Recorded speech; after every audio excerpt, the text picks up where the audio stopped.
So we're standing here in front of this statue. I did a little bit of research before we shot this because I've been thinking a lot about provocation and how polarization works.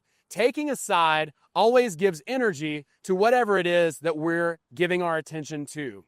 And I want to use this statue behind me as an illustration so that we can think about what it is that we're actively contributing to. We're all creating the world. We're all in charge of our own layer of the world, or our own frame, as it might be called in NLP.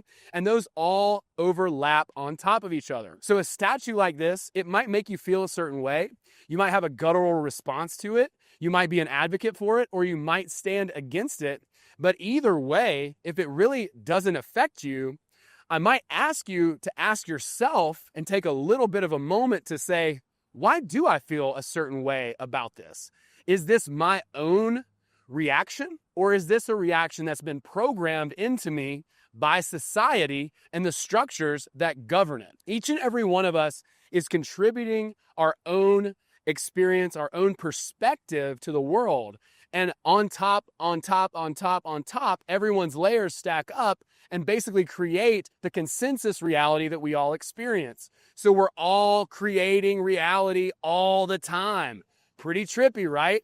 So if we become aware of that, then we can begin to use our attention in a way that will be positive, that will have an impact in a way that suits our own desires, our own will in the world, as opposed to serving someone else's. Who is it that we're serving with our attention? Because as the Hermetic axiom says, where attention goes, energy flows.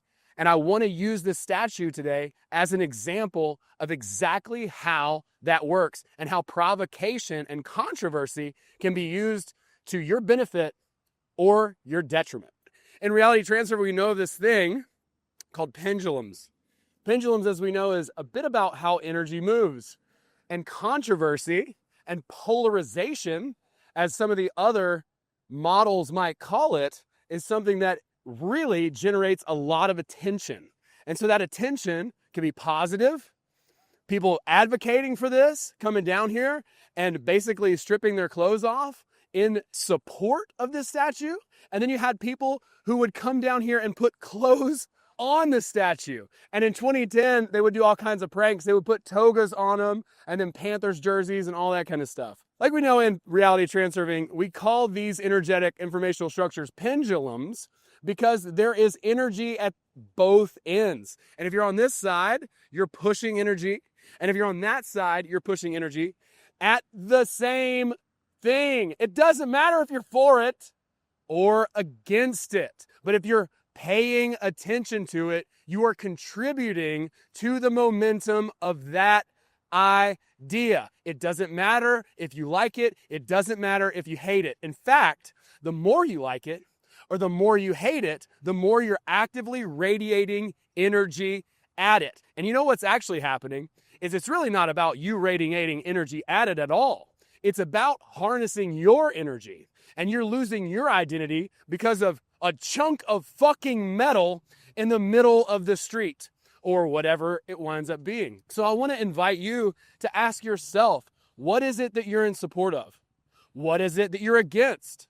What is it that you think is so important that you have to pay attention to it and radiate either positive or negative energy to it at the expense of your own life, at the expense of what really matters? You, your family, the people around you, the connections that you have, that you've formed within your life, and the structures that you could build yourself.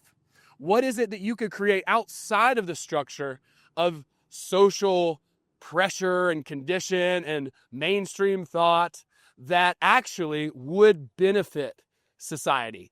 Now, you can look at the structure behind me and you can say it's either been a positively impactful thing to culture and society, or you could say that it's been a negative thing. But either way, if you're aware of it, you're actually contributing to it regardless of what you think. So if you're part of Westboro Baptist Church, where you just protest this terrible, awful thing, or if you're a part of some super provocative satanic movement where you believe in ritual sacrifice, Either way, you're pushing energy at something that really has less to do with you and more to do with other people's agendas that are not even contributing to your layer of the world. They're not even helping to develop your frame. They're not even helping to develop the things that you care about, your own personal credo.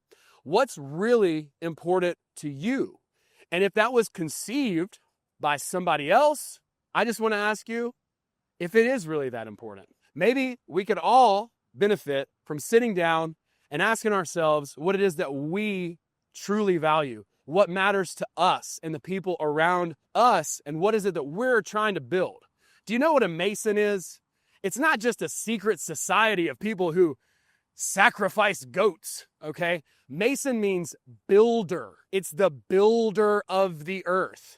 So your attention, your energy is building the earth. Whatever you focus on expands. Where attention goes, energy flows. Doesn't matter if it's positive, doesn't matter if it's negative. So it might be a good opportunity, if this idea resonates with you, to take a minute and do a little bit of inventory. What is it that you're contributing to? What is it that you hate?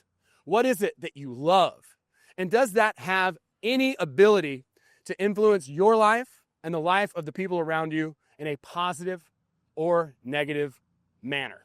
Pendulums, energetic informational structures, they're constantly happening, and there's no way around it.